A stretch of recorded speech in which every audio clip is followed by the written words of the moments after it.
अस्सलामुअलैकुम, स्वागत है आप सबका आज की नई वीडियो टाइप्स ऑफ WBCs के बारे में। और आज का वीडियो ज़बरदस्त होने वाला है क्योंकि इसमें हम ना ही सिर्फ टाइप्स ऑफ WBCs पढ़ेंगे बल्कि हर एक WBC में जो ग्रैन्यूल्स प्रेजेंट होते हैं वो ग्रैन्यूल्स कौन सा केमिकल रिलीज करती है और हर एक केमिकल का क्या काम होता है वो हम बेटा इस वीडियो में देखने जाएंगे। और साथ ही साथ हम कहेंगे कि जो मोनोसाइट्स और लिम्फोसाइट्स है अगर इनके पास कुछ ग्रैन्यूल्स प्रेजेंट होते हैं फिर भी इन्हें एग्रैन्यूल क्यों कहा जाता है। और साथ ही साथ हम ये पढ़ेंगे कि अगर बी लिम्फोसाइट्स की म्यूटेशन होती है तो हॉजकिंस डिजीज कैसे हो जाती है। तो चले बने रहे वीडियो में आगे बढ़ने से पहले मैं बेटा आपको ये बता दूं कि इससे पहले के वीडियो में हमने WBCs के इंट्रोडक्शन के बारे में पढ़ा था और हमने ये कहा था कि जो WBCs होती है वो न्यूक्लिएटेड सेल्स होती है लेकिन उनके पास हीमोग्लोबिन नहीं होता और वो हमारे बॉडी को प्रोटेक्ट करती है अगेंस्ट इन्फेक्शन। उसके बाद हमने कहा था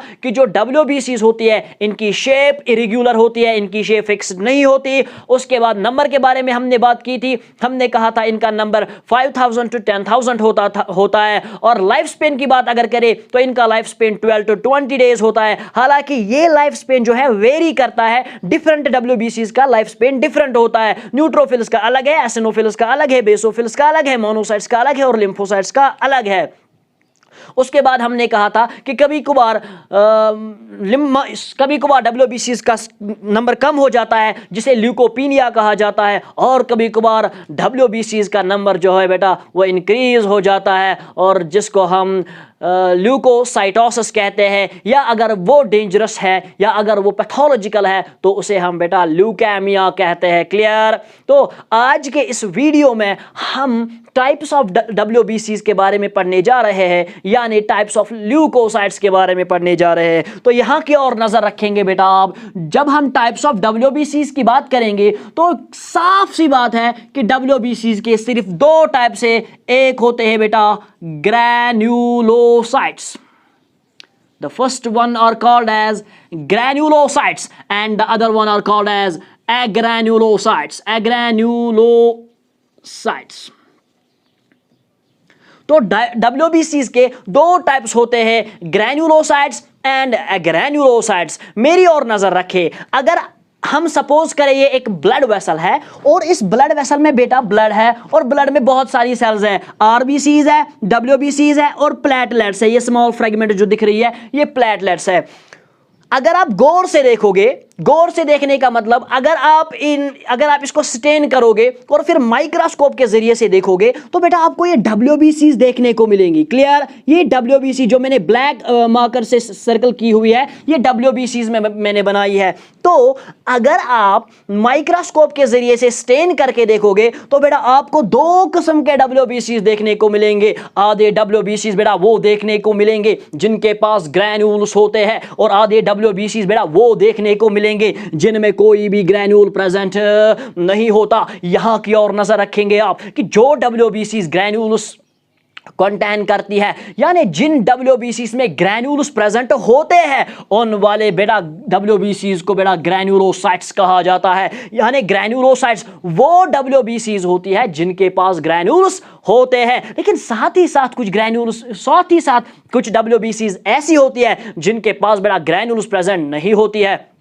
तो इसका मतलब यह हुआ वो वाले WBCs जिनमें ग्रैन्यूल्स होंगे उन्हें ग्रैन्युलोसाइट्स कहा जाता है, लेकिन जिनमें बेटा ग्रैन्यूल्स प्रेजेंट नहीं होंगे उनको बेटा एग्रैन्युलोसाइट्स कहा जाता है। तो अभी तक बेटा हमने साफ अल्फाज में ये कहा कि जो WBCs होते हैं इनके दो टाइप्स होते हैं। अगर हम माइक्रोस्कोप के जरिए से स्टेन करके देखेंगे हमें WBCs के दो अकसाम देखने को मिलेंगी। एक WBC वो जिनमें ग्रैन्यूल्स प्रेजेंट होंगी, दूसरी किस्म की WBC वो जिनमें ग्रैन्यूल्स प्रेजेंट नहीं होंगे। वो वाले WBCs जिनमें ग्रैन्यूल्स प्रेजेंट होते हैं उनको बेटा कहते हैं ग्रैन्युलोसाइट्स, और वो वाले WBC जिनमें ग्रैन्यूल्स प्रेजेंट नहीं होते उनको बेटा एग्रैन्युलोसाइट्स कहा जाता है। तो मैं कहूं ग्रैन्युलोसाइट्स वो होते हैं which contain बेटा specific granules, which contain specific granules. Clear. और ये वो होते हैं विच लेक ग्रैन्यूल्स, जिनमें ग्रैन्यूल्स बेटा विच लैक स्पेसिफिक ग्रैन्यूल्स, इनमें ग्रैन्यूल्स नहीं होते, स्पेसिफिक ग्रैन्यूल्स इनमें बेटा नहीं होते। लेकिन अगर आप एक और बार गौर से देखेंगे यानी माइक्रोस्कोप के जरिए से स्टेन करके देखेंगे तो आपको ये WBCs दो किस्म के नजर आएंगे, एक वो जिनके पास ग्रैन्यूल्स है, एक वो जिनके पास ग्रैन्यूल्स नहीं है। ये तो हमने देख लिया। लेकिन अगर आप ग्रैन्युलोसाइट्स की ओर देखेंगे आप इनमें ग्रैन्यूल्स देखेंगे। क्लियर। लेकिन ग्रैन्युलोसाइट्स में आप क्या देखेंगे कि इनमें डिफरेंट किस्म के ग्रैन्यूल्स प्रेजेंट है। पहले हमने देखा कि WBCs के दो किस्म है, एक जिनके पास ग्रैन्युलस है ग्रैन्युलोसाइट्स कहते हैं, दूसरे वो जिनके पास ग्रैन्युलस नहीं है उन्हें एग्रैन्युलोसाइट्स कहते हैं। क्लियर। अब जो ग्रैन्युलोसाइट्स है ना, अगर आप उनको गौर से देखोगे आपको देखने को क्या मिलेगा कि इन ग्रैन्युलोसाइट्स में डिफरेंट किस्म के ग्रैन्युल्स प्रेजेंट है। इस बुनियाद पे कि किस किस्म के ग्रैन्युल्स एक WBC में प्रेजेंट है, इस बुनियाद पे बेटा ग्रैन्युलोसाइट्स के तीन टाइप्स है। यानी ग्रैन्युलोसाइट्स में डिफरेंट टाइप्स के ग्रैन्युल्स प्रेजेंट होते हैं, इसीलिए ग्रैन्युलोसाइट्स के तीन और अकसाम हैं। यानी granulocyte is further divided into 3 types. इसके लिए मैं आपको एक कोड बता दूं, NEB। कश्मीरी में मैं कह दूं अगर तो एक कह इंसान पूछ दायरे पच तो थवा सु नेब, वही नेब आप याद रखेंगे, नेब। क्लियर। तो N का मतलब होता है बेटा न्यूट्रोफिल। क्लियर। E का मतलब होता है एओसिनोफिल और एसिनोफिल। क्लियर। और B का मतलब होता है बेटा बेजोफिल और बेसोफिल। क्लियर। तो न्यूट्रोफिल, एसिनोफिल और बेसोफिल।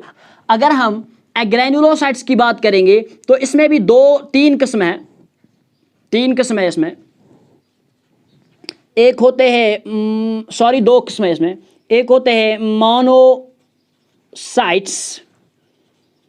दूसरे होते हैं बेटा लिम्फोसाइट्स। मोनोसाइट्स और लिम्फोसाइट्स। लिम्फोसाइट्स फर्दर तीन किस्म के होते हैं। Lymphocytes are further divided into 3 types. Lymphocytes are further divided into 3 types. पहला इसमें जो लिम्फोसाइट होता है वो होती है बी लिम्फोसाइट,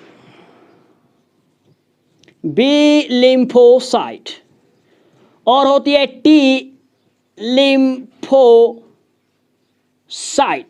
और होती है NK सेल्स यानी natural killer cells, NATURAL natural killer cells. और ये जो लिम्फोसाइट्स है they are further divided into 3 types. एक होती है नेव सेल्स, दूसरी होती है बेटा प्लाज्मा सेल्स, और तीसरी होती है मेमोरी सेल्स। क्लियर। उसके बाद अगर हम इसकी बात करेंगे, लिम्फोसाइट की बात करेंगे, तो लिम्फोसाइट के भी 3 किस्म होते हैं। टी लिम्फोसाइट के इसके भी 3 किस्म होते हैं। एक होते हैं helper T sales, helper T sales. साथ ही साथ होती है साइटोटॉक्सिक सेल्स, और तीसरी होती है सप्रेशन सेल्स।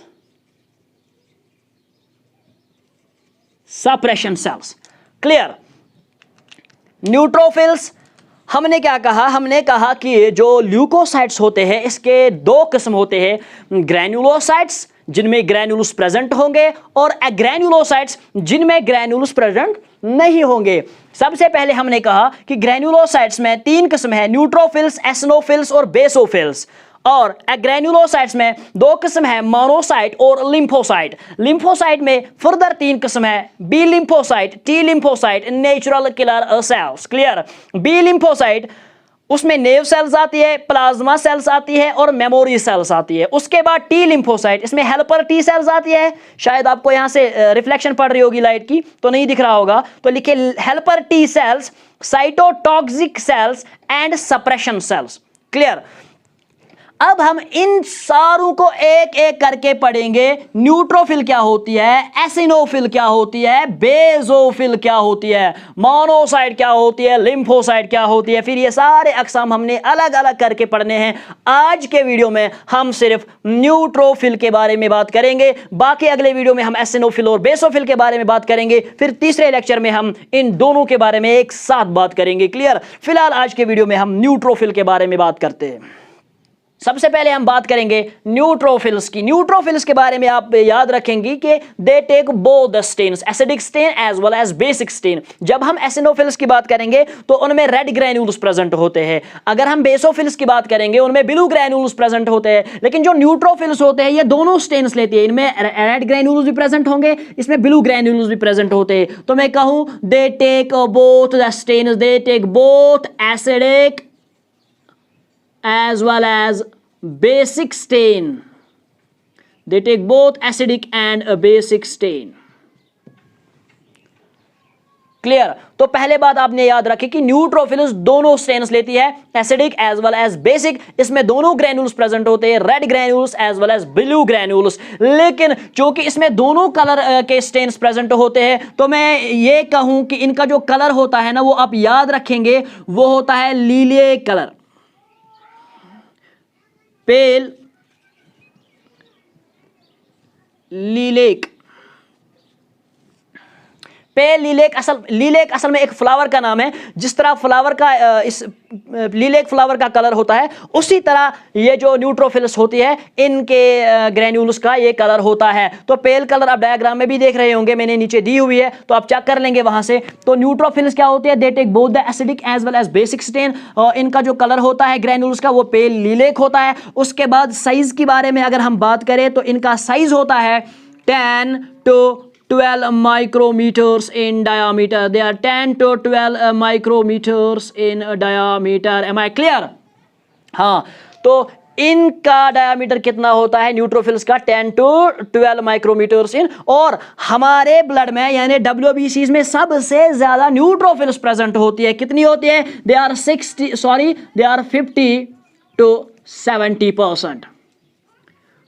अगर WBCs 100 है तो 100 WBCs में 50 to 70 कौन होंगी? न्यूट्रोफिल्स। यानी न्यूट्रोफिल्स का काउंट कितना है? 50 to 70%। They account for 50 to 70% of the total leucocytes. They take both the stains, acidic as well as basic stain. Colour of their granules is pale lilac. और इनके size की बात करें तो they have 10 to 12 micrometres diameter, यानी they are 10 to 12 micrometres in diameter. Clear? उसके बाद अगर हम इनके न्यूक्लियस की बात करें, इनके न्यूक्लियस इसका जो न्यूक्लियस होता है उसके लोब्स होते हैं, बहुत सारे लोब्स होते हैं, 2 to 5 लोब्स। टाटोरा की बात फिर से आज करूंगा कि टाटोरा ने यही जिक्र किया है कि इसके बहुत सारे लोब्स हैं। और कितने लोब्स हैं? 2 to 5 लोब्स हैं। और ये लोब्स जो है ये आपस में कनेक्टेड होते हैं। These lobes are connected with each other. ये लोब्स जो है मैं यहां पे दिखाने की कोशिश करूंगा। These lobes are connected to each other by thin strands. These thin strands are called as thin strands. These thin strands are the strands of chromatin. ये chromatin की strands है।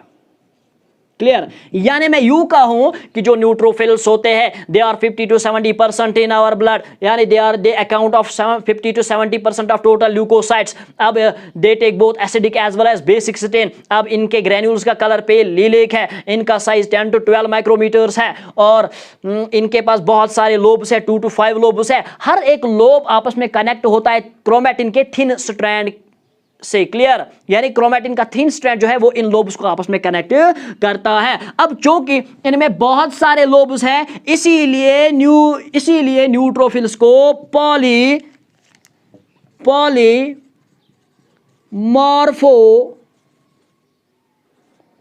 न्यूक्लियर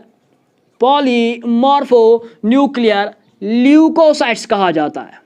पॉलीमॉर्फोन्यूक्लियर ल्यूकोसाइट्स या इनको polymorphs कहा जाता है, polymorphs कहा जाता है, या इनको बेटा पॉलीज कहा जाता है। क्लियर? पॉलीमॉर्फ्स या इनको पॉलीज कहा जाता है। अब इनमें जो ग्रैन्यूल्स होते हैं ना, मैं पहले इस चीज का जिक्र करूं कि इसमें जो ग्रैन्यूल्स होते हैं, इसमें बहुत सारे किस्म के ग्रैन्यूल्स होते हैं। तो सबसे पहले जो ग्रैन्यूल होता है वो होता है एज़ोरोफिलिक ग्रैन्यूल।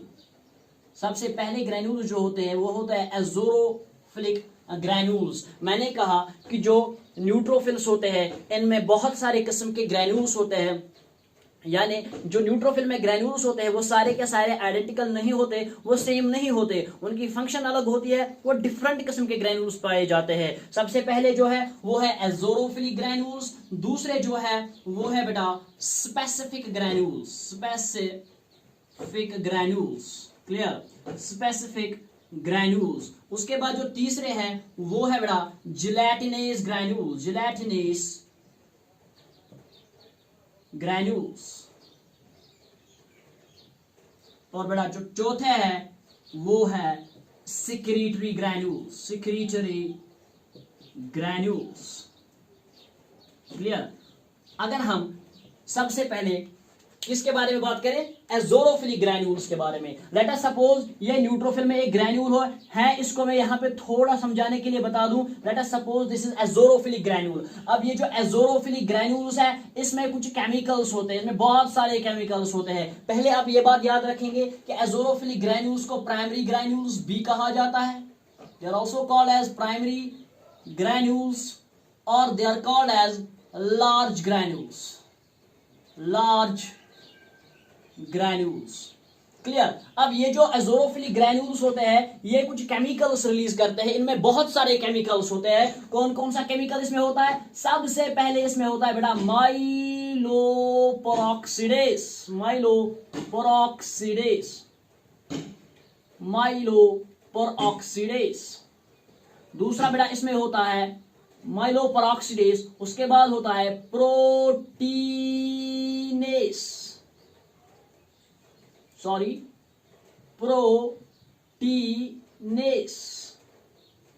थर्ड। उसके बाद तीसरा बेटा होता है इसमें होता है लाइसोजाइम, और चौथा बेटा होता है इसमें माइलोपेरोक्सीडेस, प्रोटीनेस थर्ड, लाइसोजाइम, एंड बेटा फोर्थ होता है इसमें डेफेंसेंस। यानी बेटा मैंने कहा कि न्यूट्रोफिल्स में बहुत सारे ग्रैन्यूल्स होते हैं, बहुत सारे किस्म के ग्रैन्यूल्स होते हैं, सारे ग्रैन्यूल्स आइडेंटिकल नहीं होते, डिफरेंट ग्रैन्यूल्स होते हैं। पहले वाले जो है एज़ोरोफिलिक ग्रैन्यूल्स होते हैं। एज़ोरोफिलिक ग्रैन्यूल्स प्राइमरी, इनको प्राइमरी ग्रैन्यूल्स भी कहा जाता है, इनको लार्ज ग्रैन्यूल्स भी कहा जाता है। अब इन ग्रैन्यूल्स में कौन कौन सा केमिकल होता है, यानी जब एक इंसान में इन्फेक्शन हो गया ना तो ब्लड वेसल्स में से जो न्यूट्रोफिल्स होते हैं वो कहां पहुंचेंगे, इंजुरी साइट तक पहुंचेंगे ना। तो इंजुरी साइट तक पहुंचने के बाद वो केमिकल्स रिलीज करते हैं बाय डिग्रैन्युलेशन। तो कौन कौन से केमिकल्स रिलीज करेंगे एज़ोरोफिलिक ग्रैन्यूल्स, तो इसमें सबसे पहले आएगा माइलोपेरोक्सीडेस, दूसरा आएगा प्रोटीनेस, तीसरा आएगा लाइसोजाइम, और चौथा आएगा डेफेंसेंस। डेफेंसेंस की बात अगर बेटा करें तो ये प्रोटीन्स होते हैं जो बैक्टीरियल सेल वॉल के साथ बाइंड हो जाते हैं और उसको डिस्ट्रॉय करते हैं। माइलोपेरोक्सीडेस की बात अगर हम करेंगे तो माइलोपेरोक्सीडेस, जिसको पहले वर्डोपेरोक्सीडेस भी कहा जाता है, वर्डोपेरोक्सीडेस। अब ये वर्डोपेरोक्सीडेस क्या करता है, ये हाइड्रोजन पेरोक्साइड को कन्वर्ट करता है, ये हाइड्रोजन पेरोक्साइड को बेटा कन्वर्ट कर देता है आपकी बॉडी में और बनाता है hypochloride ion, hypochloride ion, clear. So ये हाइड्रोजन पेरोक्साइड को कन्वर्ट करता है in presence of NADPH oxidase. यानी ये जो माइलोपेरोक्सीडेस एंजाइम होता है ये हाइड्रोजन पेरोक्साइड को कन्वर्ट करता है और बनाता है क्या, हाइपोक्लोराइड। और ये जो हाइपोक्लोराइड होता है ना ये बैक्टीरियल सेल वॉल को विगरसली डैमेज करता है, बैक्टीरियल सेल वॉल को या बैक्टीरिया को ये विगरसली डिस्ट्रॉय कर देता है, क्लियर। इसी तरह डेफिनेशंस होते हैं, लाइसोजाइम्स होते हैं, प्रोटीनेस होते हैं, ये सारे बैक्टीरिया को क्या करते हैं, ये बैक्टीरिया को एनगल्फ या ये बैक्टीरिया को डिस्ट्रॉय कर देते हैं। तो ये थे एज़ोरोफिलिक ग्रैन्यूल्स, क्लियर। इसके बाद है बेटा स्पेसिफिक ग्रैन्यूल्स, जिनको हम स्मॉल ग्रैन्यूल्स भी कहते हैं, स्मॉल ग्रैन्यूल्स, या इनको एक और नाम से नवाजा गया है, they are called as secondary granules, they are also called as secondary granules, clear. Secondary granules कौन कौन सा केमिकल रिलीज करते हैं, इसमें भी बहुत सारे किस्म के केमिकल्स होते हैं। कौन कौन सा केमिकल रिलीज करेंगे? सबसे पहले बेटा इनमें होता है लैक्टोफेरिन। क्या होता है? लैक्टोफेरिन। और बेटा दूसरा इनमें होता है, पहला लैक्टोफेरिन, उसके बाद बेटा लाइसोजाइम। क्लियर? लाइसोजाइम। उसके बाद बेटा थर्ड होता है इनमें साइटोक्रोम B558। इनमें एक और एंजाइम होता है, वो आप याद रखेंगे, कैथेप्सिन। कैथेप्सिन। तो इनमें क्या होता है? Lactoferrin, lysozyme, cytochrome B558। Clear?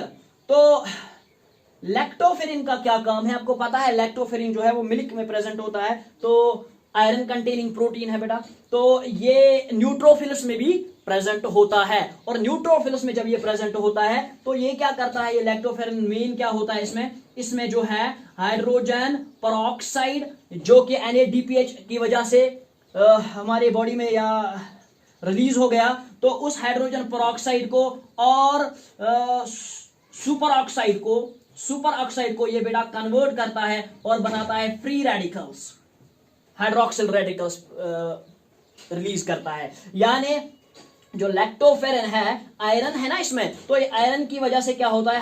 Hydrogen peroxide और सुपर ऑक्साइड जो है ये बेटा आपस में रिएक्ट कर जाते हैं और ये बनाते हैं हाइड्रोक्सिल रेडिकल्स। इस वाली रिएक्शन को बेटा हैबर-वीज़ रिएक्शन कहते हैं। हैबर-वीज़ रिएक्शन कहते हैं। हैबर-वीज़ रिएक्शन में असल क्या होता है? हाइड्रोजन पेरोक्साइड और सुपर ऑक्साइड जो है वो बनाते हैं हाइड्रोक्सिल रेडिकल्स, और ये हाइड्रोक्सिल रेडिकल जो होते हैं ना, यही हार्मफुल होते हैं बैक्टीरियल सेल वॉल के लिए। ये बैक्टीरिया को क्या करते हैं? डिस्ट्रॉय कर देते हैं, बैक्टीरिया को एंगल्फ कर देते हैं और हमारी बॉडी को प्रोटेक्ट करते हैं फ्रॉम इंफेक्शन। क्लियर? तो ये लैक्टोफेरिन का काम था। तो ये केमिकल्स होते हैं किसमें? स्पेसिफिक ग्रैन्यूल्स में। उसके बाद अगर जिलेटिनस ग्रैन्यूल्स को बेटा टेरिशरी ग्रैन्यूल्स भी कहते हैं। और इनमें कौन कौन सा केमिकल होता है? कौन कौन सा केमिकल रिलीज करती है? तो याद रखेंगे आप, ये रिलीज करती है जिलेटिनस बी, जिसको आप मैट्रिक्स मेटालोप्रोटीनेस कहते हैं। क्लियर? तो ये रिलीज करते हैं ये वाले एंजाइम्स। ये एंजाइम्स किसमें होते हैं? जिलेटिनस ग्रैन्यूल्स में ये वाले एंजाइम्स पाए जाते हैं। उसके बाद सिक्रीटरी ग्रैन्यूल्स में बड़ा एक इंपॉर्टेंट एंजाइम होता है जिसका नाम है अल्कलाइन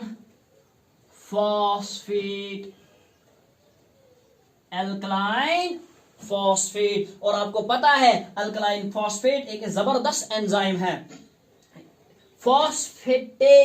अल्कलाइन फॉस्फेटेस, एस जिसके पीछे भी आया वो बेटा एंजाइम है, अल्कलाइन फॉस्फेटेस। क्लियर? और ये क्या करता है? ये फॉस्फेट ग्रुप रिमूव करता रहता है, और इसके बारे में आपने एक टेस्ट का नाम भी सुना होगा, अल्कलाइन फॉस्फेटेस टेस्ट। तो ये थे सिक्रीटरी ग्रैन्यूल्स। इसमें CR1 भी आता है, CR1। क्लियर?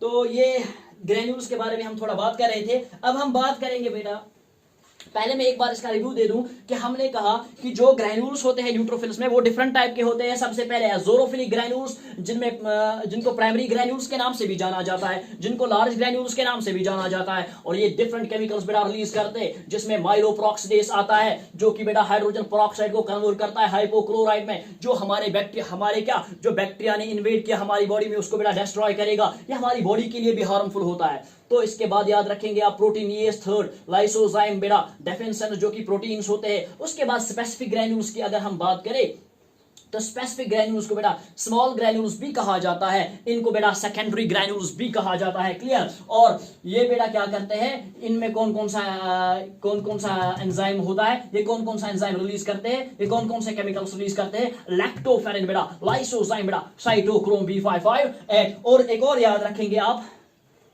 कोलेजिनेस कोलेजनेस एंजाइम, इसको भी बेटा रिलीज करते हैं। उसके बाद जिलेटिनेस ग्रैन्यूल्स की बात करें तो इनको टेरिशरी ग्रैन्यूल्स के नाम से भी जाना जाता है। तो ये रिलीज क्या करते हैं, कौन कौन सा केमिकल रिलीज करते हैं जब ये टिश्यू तक पहुंचती है, जब डिग्रैन्युलेशन हो जाती है तो कौन कौन सा केमिकल बेटा रिलीज करती है बेटा, एक जिलेटिनेस और दूसरा इसका नाम क्या है, एक और मैट्रिक्स मेटालोप्रोटीनेस। उसके बाद सिक्रीटरी ग्रैन्यूल्स जो होते हैं वो क्या रिलीज करते हैं, अल्कलाइन फॉस्फेटेस। इन सारे केमिकल्स का एक ही मेन फंक्शन है हमारी बॉडी में, वो ये है फेगोसाइटोसिस। यानी ये हमारी बॉडी में अगर बेटा सपोज करें यहां पे बेटा इंजरी हो गई, यहां पे आपके हाथ में कोई इंजरी हो गई, तो ये बेटा जो न्यूट्रोफिल्स होते हैं ना, ये वो सेल्स होते हैं जो सबसे पहले टारगेट टिश्यू तक पहुंच जाती है। इंजरी साइट तक सबसे पहले पहुंचने वाली सेल्स बेटा न्यूट्रोफिल्स होती है। अब ये बेटा न्यूट्रोफिल्स कहां पे पहुंच गई, अब ब्लड वेसल के टारगेट टिश्यू तक पहुंच गई ना, अब ये ब्लड वेसल से बाहर आ जाती है जिसको बेटा डायापेडिसिस कहते हैं। यानी जब न्यूट्रोफिल्स न्यूट्रोफिल्स टारगेट टिश्यू तक आती है और ब्लड वेसल से बाहर आती है, उसको डायापेडिसिस कहते हैं ना। इसको हम डिटेल में पढ़ेंगे कैसे ये वहां पे पहुंचती है, फिर वहां पे पहुंच के बेटा डिग्रैन्युलेशन होती है, ग्रैन्यूल्स को बेटा रिलीज करते हैं, ग्रैन्यूल्स में से केमिकल्स निकलते हैं। तो जब केमिकल्स निकलते हैं ना, वही केमिकल्स बेटा इस बैक्टीरिया को जिसने इन्फेक्ट किया है उस बैक्टीरिया को बेटा डिस्ट्रॉय करते हैं। तो ये केमिकल्स के बारे में बात थी। अब आपको पता है कि अगर मैं आपको बोलूं कि जो ये न्यूट्रोफिल्स होते हैं इनका बेटा काम क्या होता है, what is the function of neutrophils, functions के बारे में पूछे यानी बैक्टीरिया के फंक्शंस क्या है, तो आप मेनली कहेंगे कि ये फैगोसाइटोसिस में मदद करते हैं। फैगोसाइटोसिस बैक्टीरिया को एंगल्फ करने में मदद करते हैं, या ये बैक्टीरिया को डिस्ट्रक्ट करते हैं, डिस्ट्रक्शन ऑफ बैक्टीरिया। यानी इनकी जो फंक्शन है वो है बैक्टीरिसाइडल,